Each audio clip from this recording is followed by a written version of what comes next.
Hi, everyone.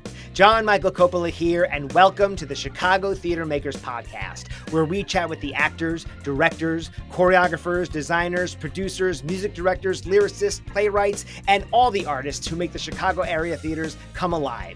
We're so excited to have you here with us today. But before we get started, we just want to remind you to please like, subscribe to, and share this podcast with your friends and colleagues who you think would appreciate the conversations we're having. We'd be so grateful for your support in this way so we can continue to bring these stories for years to come. Thanks again for being here, and now, curtain up on today's episode.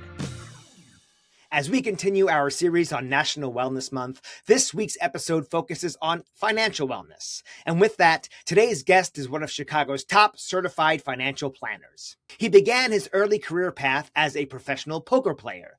You could say it was there where he learned patience, steady-handedness, and when to make the right moves. Leveraging his success and earnings in the poker world, he launched Zen Wealth Management in 2009 with that unique perspective on risk, strategy, and decision-making under pressure. He is also a former member of the board of the Goodman Theater. Following the acquisition of 8 accounting firms, his team oversees nearly $250 million in client wealth and delivers tailored financial strategies to more than 1,400 clients of all income levels. And as a thank you for listening to today's episode, he is offering a free entity consultation. Should it be determined that it would be beneficial to you to form an entity such as an LLC, he is offering a 25% discount on his services to help you form that new entity. I hope you enjoy my conversation with Eddie Patel. Now let's go to the top of the show. Hey, Eddie, how you doing, my friend? I'm doing well. How are you? I'm well, thanks. Thanks so much for joining us here on the podcast. This is a theater podcast, and so we always do ask our guests the same question at the top of the show. So I'm going to ask you to indulge me with this one. But if you could please let our listeners know what your first theater experience was. Yeah, for sure. This one's pretty memorable, actually. I grew up kind of liking the Wizard of Oz story, if you will. Yeah. And, I don't know, it was around 2018, 2019. I had met my now spouse, at the time girlfriend, the year prior. So I think this happened in 2019. Okay. But we just got this hot idea to, hey, let's just do something different. Let's go to New York. Let's check out Broadway and let's have a great time. Right. So she loved the idea. In Chicago, I might have gone to a theater, done something like that prior. Yeah. But with her, like, the energy was different. Right. So I was like, let's change it up. Let's go rock it up. Let's go to New York. So we went there, and we, got tickets to Wicked. Sure. And, we made a whole weekend out of it. Everything was centered around Wicked and all this stuff. And I hadn't actually seen the show. I kind of knew it had some Wizard of Oz conflation. Yeah. And I didn't really know what I was in for. Honestly, I thought I was in for the Wizard of Oz. That's what I actually thought I was going to see. And then when we went out, we saw it. She fell in love. I fell in love. We literally do this show now every year that we can. So sometimes we do it here. Sometimes we do it in New York. Sometimes we caught the stuff in the movie theaters as well. I was just going to ask about that. Yeah. Cool. Yeah. So that was, if not the first, definitely the best. And obviously with my now wife, it just made it all the better. Oh my God, that's super fun. We've had a lot of people on the show here who, when they were little kids, either their first experience was being in a production of Wizard of Oz or seeing a production of Wizard of Oz. So that's a common theme here on the podcast. And I know that you now also have a young child, of course. Have you gotten them the Wicked bug? Yes, absolutely. We played the songs from the latest movies. Oh yeah. Kind of like we were doing that for bedtime like a couple times, but I started realizing that we were all getting too much energy from it. So it wasn't allowing her to go to sleep. We were actually making the problem way worse. So all of a sudden, I'm like, is midnight okay for a 3-year-old? You know what I mean? I'm like, yeah, it's, we stopped that now, but we love the sound. I love it. Amazing. We always get to talk about finances. We never talk about theater. So that's a fun anecdote for me to learn about you. So now let's take it back to your humble beginnings. Tell our listeners about where you grew up, a little bit about your training and your background and into finance, and also how and why you decided to open up your own financial office. Yeah, it's interesting. I grew up in Carroll Stream, which is a suburb like 30 miles west of downtown. And I remember kind of as a kid, my parents would take me into downtown here and there. We'd go to Field Museum or something like this. And I just had a love or a passion for the city. And, as I was kind of getting a little older, kind of getting more familiar with like determining a career path and whatnot, it kind of was leading me back to the city again. It was like, no matter what you're going to get involved in, you're probably going to get a job in the city. Mm-hmm. And so I started kind of scouting around, like, what are the cool buildings in Chicago? And, it basically came down to the Chicago Mercantile Exchange. Love that building. Yeah. And I just love the vibe all around there. There's something about it. So, kind of having visited a couple of times, falling in love with that area of the city, I got into finance. I was just like, maybe I can go work for the Chicago Mercantile Exchange. Like, there'll be something in there, right? Maybe be an options trader, futures trader, or something like this. So ultimately, I made that known to my dad and things like this. And then what happened was I was going to school for that and kind of learning a little bit about that. But right around when I was about 20 years old, my dad at his engineering firm, somebody came up to him and said, hey, if you sell this insurance product, you can make some money or whatever. It's kind of like a multi-level marketing scam. It was just something like that. Sure. But what I learned from that, what my dad was trying to explain to me was like, that is kind of the first license sort of in this whole field. Like most advisors will break in on the insurance side, get a license for that. Okay. And so and people were telling me like, yeah, you're never going to make it to the Mercantile Exchange. What you need to do is go get an insurance license, work for a bank, and then kind of work your way up or whatever. Yeah. So I ended up getting the insurance license, and really never did anything with it. I kind of got the license, got a few registrations and whatnot. Yeah. But my end game was to really do stocks and, manage money for people using publicly traded tools, right? Okay. So anyway, I ended up with this insurance license, but it kind of went dormant for like 7-8 years or whatever. And during that time, I started kind of honing my craft in finance. That's kind of how I sort of broke in, I would say. There's kind of this whole story in between of kind of how that sort of takes off. Yeah. Do you want to share that, or is that you'd rather not talk about it? No, I could. I mean, I think what happened was the reason why I said earlier that I thought it was a multi-level marketing scam is because that's what I discovered as kind of having gotten a license. I kind of got recruited by this firm called USA Financial. They turned into something called World Marketing Alliance or whatever. And their pitch was like, hey, you've got to sell an insurance product that has like stocks and sort of securities in it. Yeah. To your dad. And the irony there was my dad was the one who had gotten me to get the license. So he sort of already knew about it. Yeah. And I'm like, well, why are we being so specific about my dad? Like, why do I got to get it to my dad? And what I learned about this is that, if you don't have any sales training, kind of new to the world, like your dad's not going to say no to you, right? Like, right. And bigger picture, if you're a junior advisor or a young advisor, you're probably going to just go to, a family member, like maybe your parents or maybe a brother, sister, somebody who might have money, right? A cousin, somebody. Yeah. Because that relationship is not going to be as guarded, right? Like that father or mother in that situation, will not say no to you. Right. And the goal for USA Financial is they want to ring up sales, right? And of course, on your first few sales, like they're going to take the biggest piece of whatever you're selling. So the model works great for them. Now you've kind of facilitated your parents' money over these guys, but at the same time, like you built no book, like you don't really have any clients or anything. You just, all you did was like sell a product to your parents and like pay them some money for that. Maybe you get a small piece or whatever. And that's the whole scam. I mean, that at the end of the day, like they're not going to give you anything else. Yeah, sure, you could become successful. But that's all going to be on your own. You're going to have to go sell those contracts on your own, build your own book and blah, blah, blah. Yeah. And so the whole thing stunk to high heaven. I started dissecting the hell out of the products. I'm like, this is stupid. Like, what? This product can't make anybody any money. Not my dad, not me, no one. No one's going to win across this chain except for the people earning that commission on that first sort of transaction or whatever. So, so I pivoted away from finance. I got a kind of bad taste in my mouth, and I think this is a consumer problem right now. I think a lot of people do have a poor view of financial advisors. I think a lot of that comes from bad experience of mine that I just shared, because that's everywhere. I mean, everybody sort of had to deal with some level of their family. Somebody got scammed on some kind of product. And when I say scam, air quotes, like maybe not all out fraud or something like this, but really just didn't get what they bargained for when the kind of Sure. right. So as I'm making that pivot away, my mind is wandering. So I end up turning that into a poker career.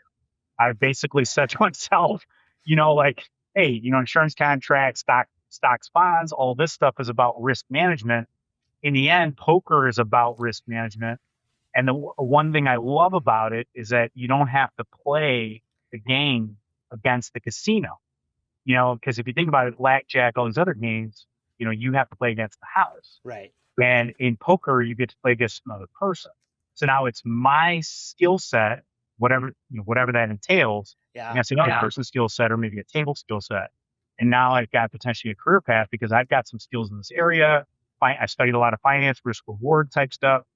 So let's just parlay that into a poker career. I actually want to talk more about this because I'm going to be honest with you. When I first came to you as you came highly recommended as a financial advisor from a fellow musician friend, and they like raved about you. And we got to chatting after a couple months of it gets though you dropped this. Oh, I'm a poker player, and I was like, you're doing what now? And that's with your money, right? Like I was completely blindsided. Right. So I'm fascinated by the fact that you do this as sort of like, I don't know if it you consider it like a co-career, or is it a hobby? What do you, how do you consider it? Yeah, it's interesting because at that time, it definitely was the primary way I could survive.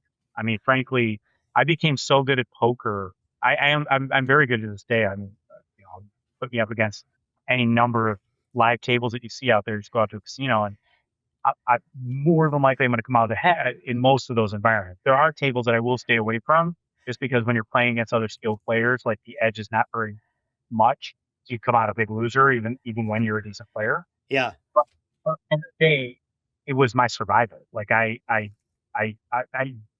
wasn't being successful with insurance sales. That clearly wasn't working. Right. I didn't in the products at that time, and those products specifically. Also, having a reticence to work for a big firm, say a Wall Street type firm like a JP Morgan Chase or something. I felt like a lot of that was similar on that side of the fence. Like if I went as a young person and tried to go work for JP Morgan, number one, they wouldn't really allow me to do what I wanted to do, which was build the actual portfolio and kind of get the client to invest in what I believe in. Suitable to their goals and everything like that. But JP Morgan and those structures are very binding. They're not going to let you do that. They're going to basically say, hey, we've got these products. That's what we want to push. Even if they're not insurance contracts, they're just something else that they're pushing. So it's like, you know what? I'm not in any of these worlds. So I'm going to go do what I can make money at right now, which is poker. Mm-hmm. But always in the back of my mind, I knew poker was not a means to the ultimate end, because yes, I was winning. I could make money. I was building seed capital for what would become, my eventual business model, which I can talk about in a second. But I could do all that. But what I really needed was to kind of keep doing my finance in the background, whether educating myself, learning how to build relationships, do all those sorts of things. Mm-hmm. But I needed to pay the bill. Mm-hmm. So in the interim period there, playing poker, figuring out how to pay bills. And this gets into how I learn a lot of my finance stuff that I even advise on today, because a lot of times I'll take people from like sort of zero to hero. But a lot of that is a lot of discipline that I learned from poker when I didn't have money. And when earning money it felt like not all my chips are on every table. But I mean, you can imagine a poker world, you can go on big downswings, right? Like it's just natural mathematics of it. Even if you're good at it, you're going to face volatility in your life. Very similar to the stock market, where you see volatility in the stock market. So I needed to teach myself different fundamentals of finance. And this is not just stock picking. This is just like day-to-day household finance. How does somebody who of limited means begin to build wealth, right? And so that's kind of what was going on at that time. That's a really nice segue into the heart of the conversation I want to have with you today. We have a lot of listeners who are actors and directors, choreographers, they're all in the arts, and the arts can be a very paycheck to paycheck type of business, or contract to contract. You could work all year long and then have a dry spell for many, many months after that. So I want to get to a bunch of questions that I think are relevant to them, because when I was first starting out in my career, I had these same questions. It wasn't too many years later that I had some modicum of success and a long-standing job that really allowed me to have the comfort that I have now. But a lot of artists are very young and don't have that when they're starting out. So the first question I want to ask is, what's a piece of advice you can give them to maximize during those periods when they have more income coming in? What's the best strategy for them to maximize the money then, so it can last them during the dry spells? I think the key for me, there were two major keys, and I lived broke and even in debt for a while. Okay, the debt wasn't massive. It wasn't like huge student loan debt or kind of some of these things that people get saddled with now, especially when they're young. But it was debt, and it was in a way it was credit card debt, high interest credit card debt. So what I had to do was I had to develop a kind of a disciplined mindset. The first thing that had to happen was whatever my non-discretionary bills are, whatever I must pay to live on, those things must be paid. They must be paid on time, and they must be paid without sort of like they got to be automatic. So in a lot of ways, the first thing I would do is make sure that all bills are set up on automatic to a form of payment that I knew would clear every time. Mm-hmm. Okay, because one thing that I think people struggle with is that if they use the checking account versus the credit card, because of credit card fear or debt fear, the checking account can kind of go sideways because you can overdraft, mm-hmm. and now all of a sudden it's a returned problem to, say, your landlord or something, and then all of a sudden, so now you're going to rack up some fees there. You're going to rack up some stress because then all of a sudden they've got to kick out a 5-day notice to get you out.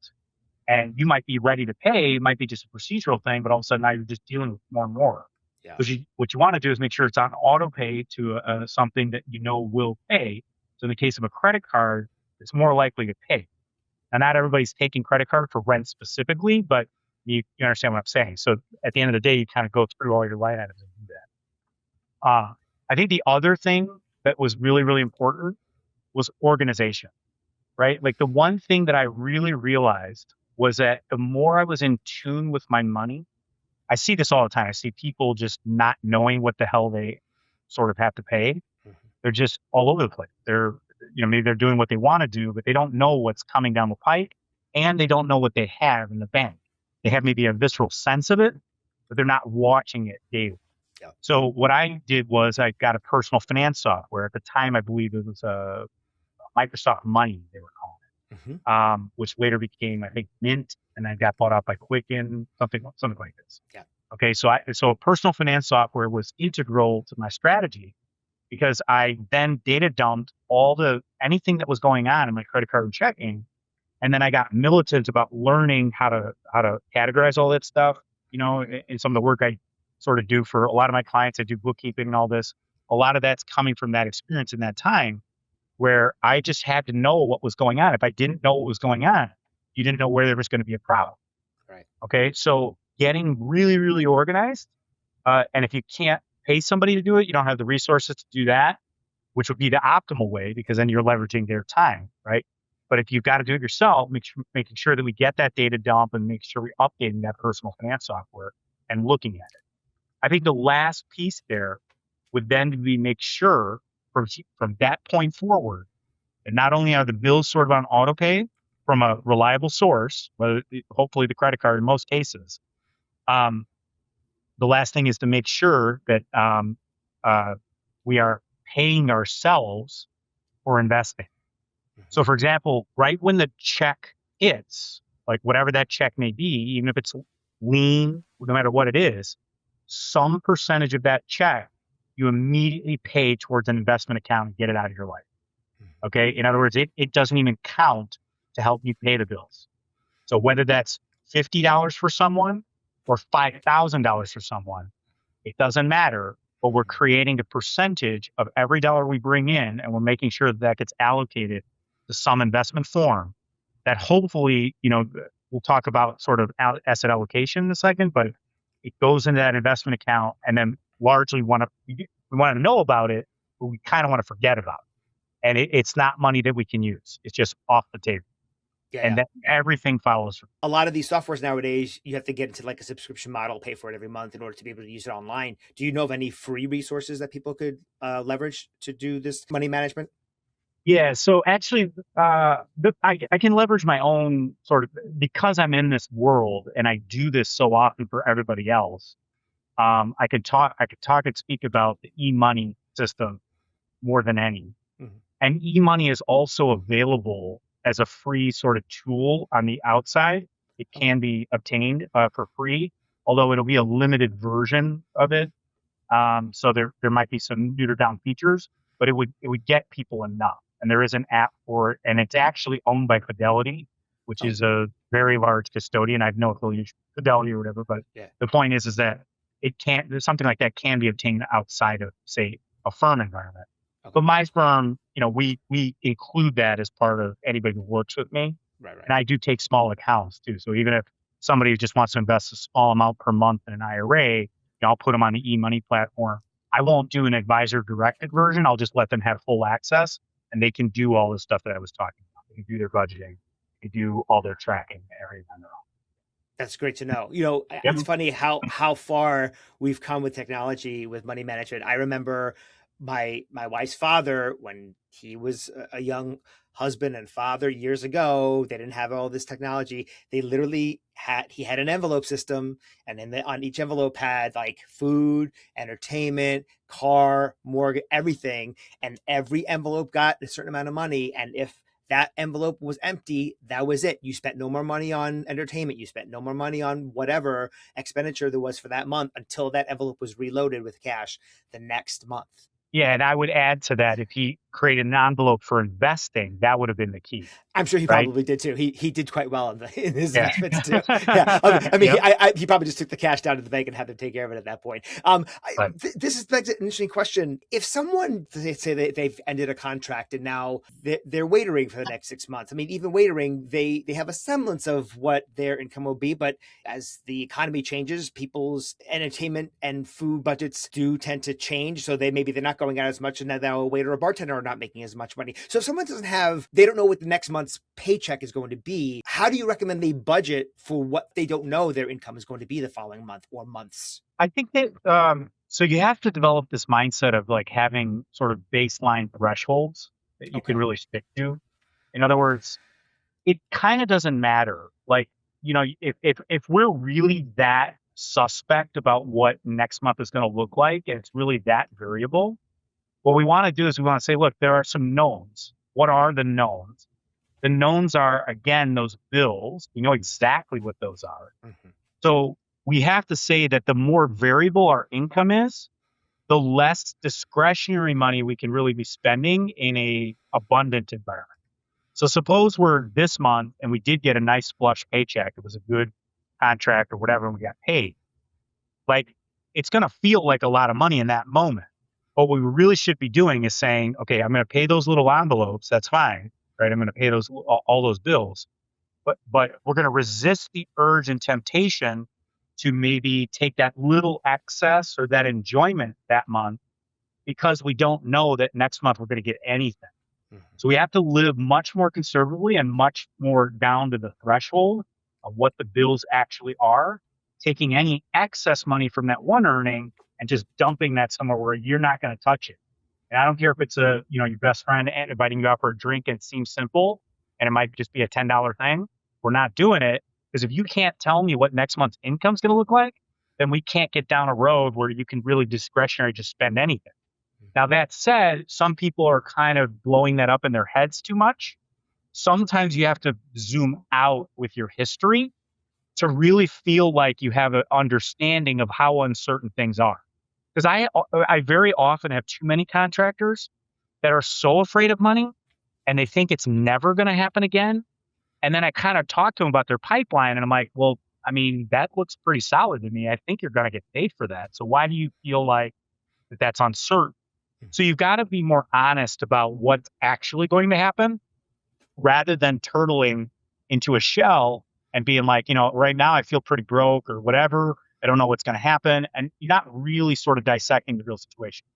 That said, I mean, if it is clear that there's nothing in the pipeline and next month is quite a, is sketchy, like it's not clear what we're going to get, then you got to definitely operate this month very, very conservatively. You just can't overspend. You know what I mean? Because outside of that, we're going to have to get into debt, and that's why having good debt tools available does become important. So we shouldn't shy away from credit card applications. We just have to be smart in kind of our allocation of those tools when they're needed.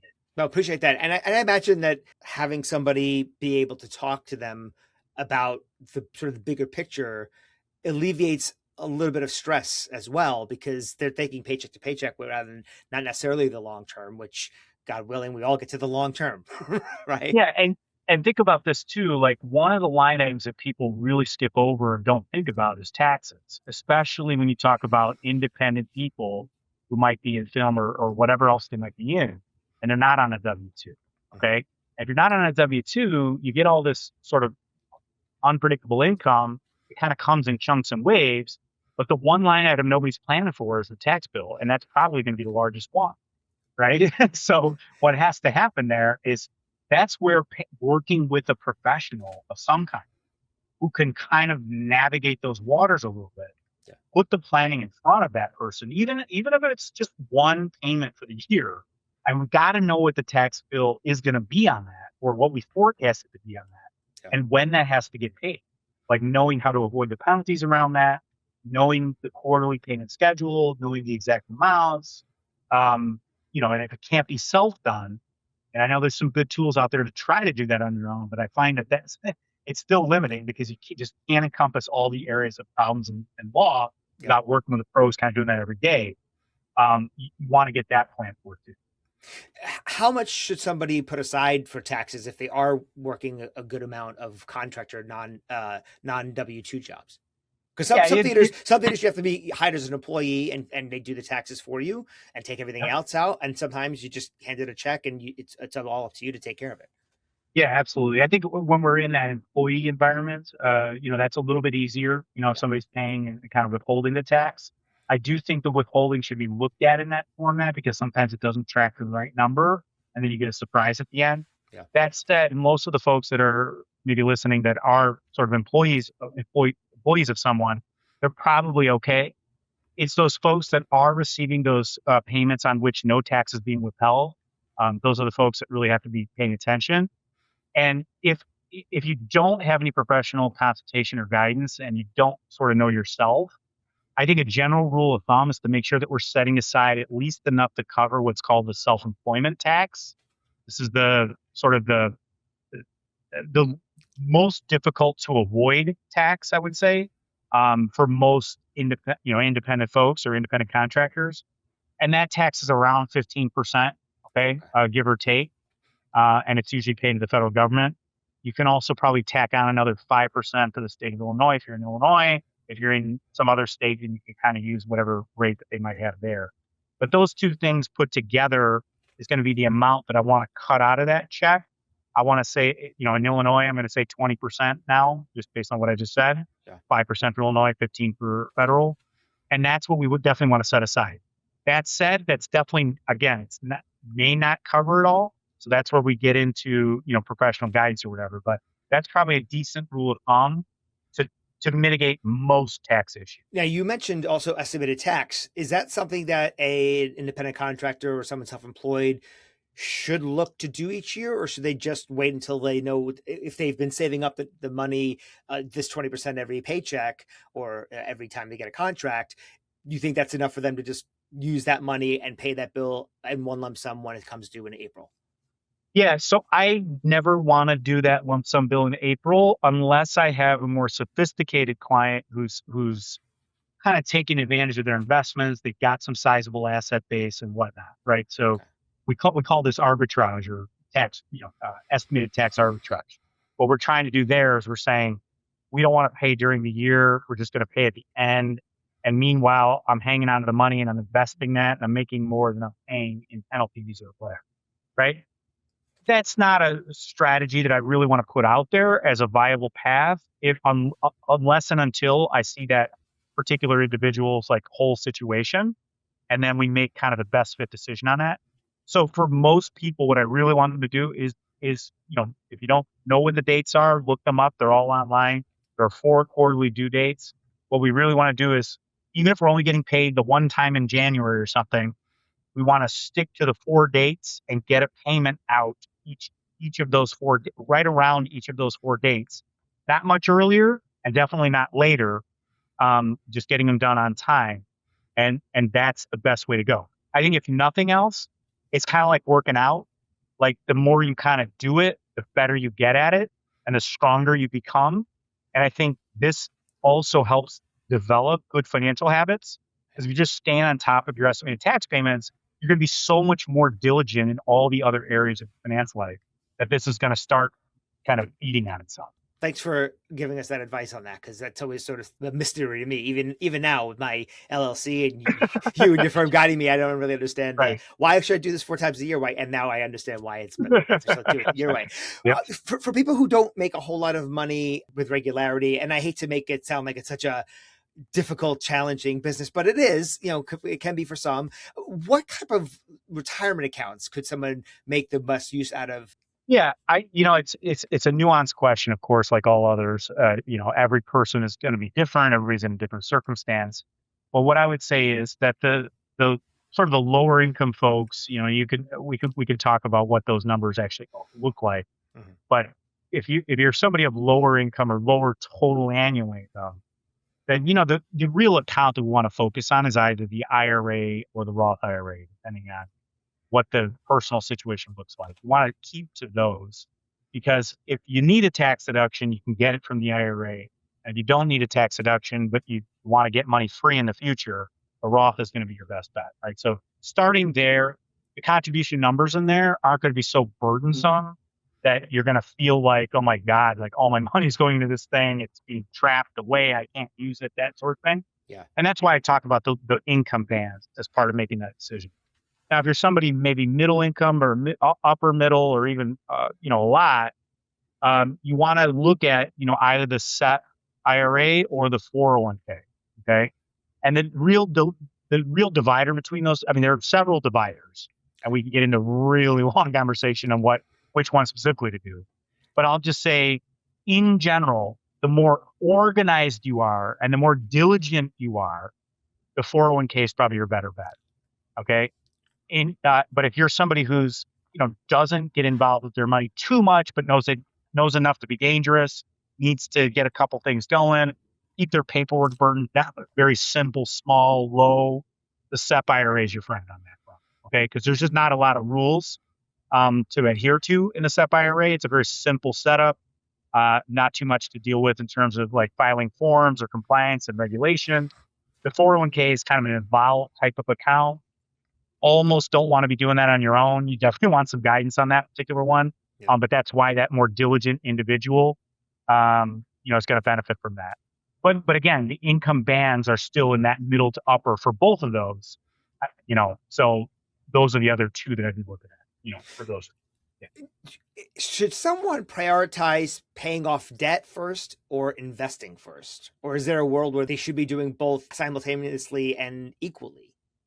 Such a great question, right? And again, I feel like I'm like a walking disclaimer, but it's so dependent on each person, right? Yeah. But at the end of the day, if you just kind of line me up, put me on a shooting line and said like, hey, which way are you going? Which one you doing? Yeah. Right? I'm going to be the investing guy. And the reason why I'm going to be the investing guy, I have an anecdote obviously from this year. Our firm invested in a company called Micron Technology. Single stock holding. Micron Technologies at, one of the 2 or 3 companies at the forefront of the American AI revolution. Okay. And the return on this stock, it's literally gone from, I think it was $62 a share. We were looking at it. I think we added it firm wide in the 200s. The thing shot to like $1,200 a share in less than a year. Okay. Wow. And this benefited a number of our clients, of course. And the reason why I talk about this is not that every investment selection you'll ever make will have like a return like that. Mm-hmm. And not everything will explode to that degree. But the way you want to think about this is if you're not ever in the lottery, there's no chance that you'll ever win it. Okay. And the payoff when we're in the game is so outsized in some cases. It can kind of cover up a lot of bad finance. Like one good decision on the investment market can cover up a lot of finance. With debt, what we're doing with debt is we're just seemingly eliminating stress, and we're handing that money to someone else who's probably going to do it a lot better than we're going to do with it, right? In theory, and it's our obligation, I guess. But the reality is, now you take away that massive upside potential with each payment that you make towards the debt. And so I'm not saying that we don't want to defer or pay off debt because, again, we're under legal terms, we're under legal restrictions. But in general, like I said, I'm on the firing line. You give me 2 ways to go. Well, I'm certainly not going to pay off the debt because I probably don't have enough to fully pay it off. So I never achieve the stress relief that I'm looking for. And now I've taken away all my lotto tickets for the other side of the equation, which could theoretically solve the debt 10 times over. You see what I'm saying? Yep. So in general, I want to be investing first. And remember, I talked about it right at the beginning. I said we want to pay what we absolutely minimum have to pay, what we're legally required to pay on every single non-discretionary. And if that's a debt payment, fine. But I'm not paying a drop more. And what I'm doing with that excess is now I create that last envelope, an investment envelope, and I'm filling that as much as I can. You know what I mean? Even before I might go for any other sort of like luxury type thing. That was a very carefully crafted answer. I don't want to see you on any firing squad. That's the word we're looking for. Firing squad. I came to you as a client through a mutual musician friend, as I mentioned earlier, and for a long time you were on the board of the Goodman Theater, and I wanted to keep all of my guests for Wellness Month those that were theater aligned or theater adjacent. So I'm just curious how you came to the journey of being on the board of the Goodman. I know you're no longer on the board, but I'm curious how you found that opportunity. Well, and it's interesting because I talked about that Wicked experience, which again, I think I dated back to 2018 or 19, somewhere in there. The Goodman actually started, I want to say that was 2015. I feel like that was 2015. Okay. And that's interesting because that just predates even my sort of glorious theater experience, right? Yeah. So I technically joining the Goodman Theater board, I never had really any theater experience. So what really prompted me to get in that is that was a time in my life. I was, 35. I was, the business was there. It was sustaining me. It wasn't kind of where I'm at today, which, totally different business I'm running now. But back then, I was looking to build my relationships and my contacts, right? So I was like, I was exploring different networking groups, business, small business council, all these different things. But there was a friend of mine, this guy named Nirav. I had met him in a different networking group, kind of like an Indian professional or whatever networking group. And he was just like, he's like a serial networker. This guy is just on everything, everywhere, everything. And he said, Eddie, we were talking about like, what are you joining? What are you joining? Blah, blah, blah. And he's like, Eddie, I think you'd be a really good fit to join this thing called the Goodman Theater. And I'm like, Goodman Theater? Like, what do we, I know where it is and I've seen it, like why do you think that I would be good for that? Yeah. And he's like, I don't know. You just seem to always have a curiosity of all things. You know what I mean? Like, we riffed and we've been at the bars and all that stuff. So he knows me pretty well. And I'm like, yeah, you know what? I mean, it probably would introduce me to a crowd I'm not used to because I'm in finance, finance and poker like that, like theater people doesn't strike me, that these two people are pollinating much, or cross-pollinating much. And to me, like, I always felt like I could bring some unique perspective in that world because I know it's you explained to me it was a not-for-profit board and this and that. I'm like, well, I could definitely contribute to that because of the money world, a not-for-profit company, how are they going to survive? They need to get donations. They need to fundraise, right? Yeah. So this is one of my skill sets. So obviously, having built the book that I've built, I mean, it's not fundraising necessarily, but sort of the same skill set is involved. Yeah. Right. So I'm like, I could definitely contribute to this board. I can meet some really different people than what I'm used to meeting. And I might develop a passion for the theater because I'm a lover of sort of new things and all things. And I'm like, maybe I'll sort of get into this whole theater thing. Yeah. And the funny part is I started to, although I never went to an actual theater event for like almost 3 years, between 2015 and that 2018 experience, I'd never gone to one of the Goodman. I'd gone to all the networking stuff. I'd done a lot of fundraising stuff. I'd watched the videos, right, where they kind of showed the show or previewed the show of whatever we were, kind of pushing that quarter or whatever. So I was sort of the theater. I was kind of around the theater, but I'd Yeah. never been in the theater. Yeah. Right? It's just kind of one of those things. And I just fell in love with the damn thing. The people I was running into, the cool people, just like, even the people that you wouldn't consider boisterous or having much personality, like even they were like really cool. Like why were they involved in this too? And some of them were just like lawyers, and just like, why are you here? And they're like, I don't know, I just kind of like theater. It was just the whole thing was just kind of fun, and I did it forever. When did I think I just left it like in 2025 or 2024, one of those years. That begs a question. So how often were you able to sort of leverage your finance background at like board meetings? Like, would they actively say, like, this is what our financial picture looks like and we need to improve it? How do we do that? And would they lean on you for those types of questions? So in reality, no. I think they could have and probably should have. And I probably should have spoke up more about it. I think in the beginning, and your beginning experience with something kind of sets the tone. And I remember my first Goodman Theater sort of board meeting.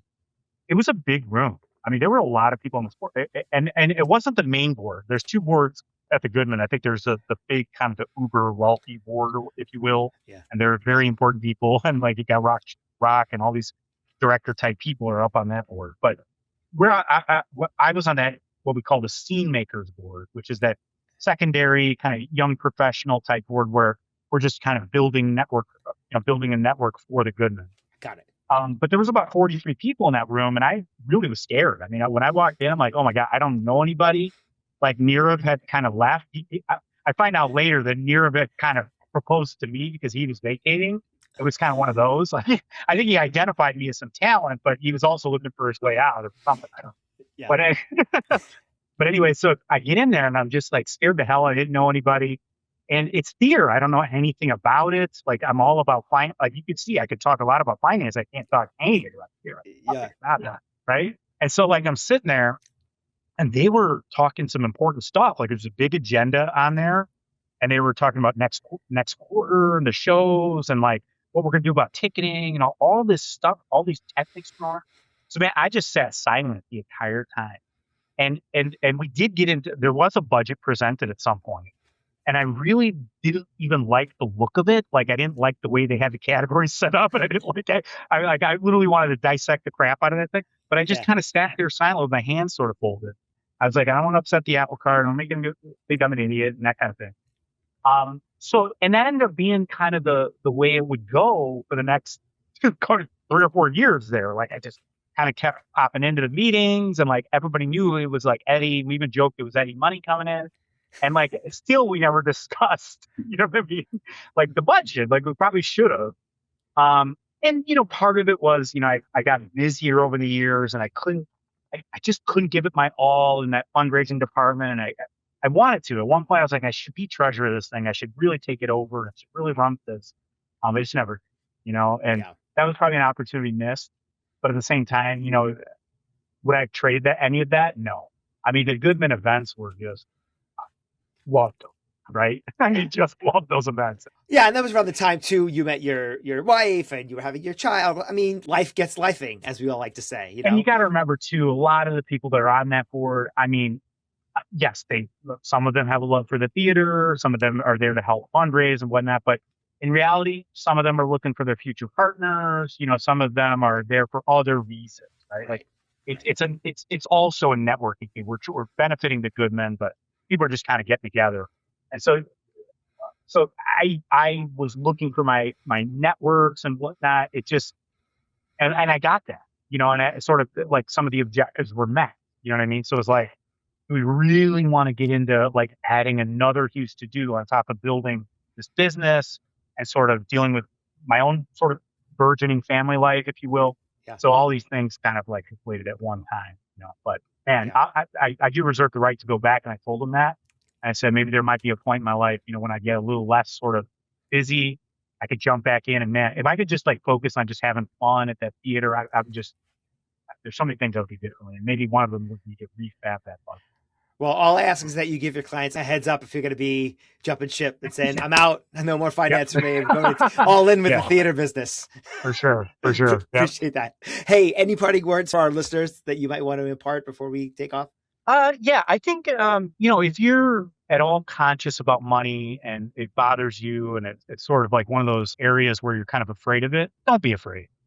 Money is actually not all that complicated. I think what is complicated is the information that you're constantly Googling. It's one of these things where get out of the analysis paralysis, like take some steps forward, and they're pretty common sense steps, right? Like I talked about autopay. I mean, just start doing it. Just get moving with it, and get out there.